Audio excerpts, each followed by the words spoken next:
தமிழ் நடிகர்களோட சம்பளம் ஒரு படத்துக்கு 5 கோடியில இருந்து 50 கோடி வரை, சராசரியா 10 கோடி. மாசம் 70,000 ரூபாய் சம்பளம் வாங்குற ஒரு ஐடி ஊழியர் 10 கோடி சம்பாதிக்கணும்னா 125 வருஷம் பணி செய்யணும். எல்லாருக்கும் சாப்பாடு போடுற எங்களை மாதிரி விவசாயிங்க 10 கோடி சம்பாதிக்கணும்னா 750 வருஷம் உழைக்கணும்.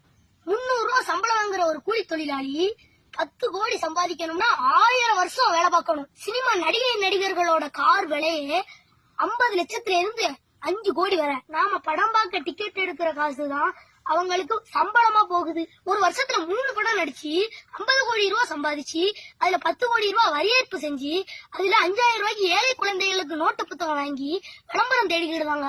மழை வெள்ளத்துல நம்ம மக்கள் எல்லாம் இழந்துட்டு நிக்கும் போது நடிகர் சங்கம்லாம் உதவி செய்யாது அப்படின்னு வெளிப்படையா சொல்லுவாங்க. இவ்வளவு சம்பளம் வாங்குற நடிகர்களோட ரசிகர்கள் யார் தெரியுமா?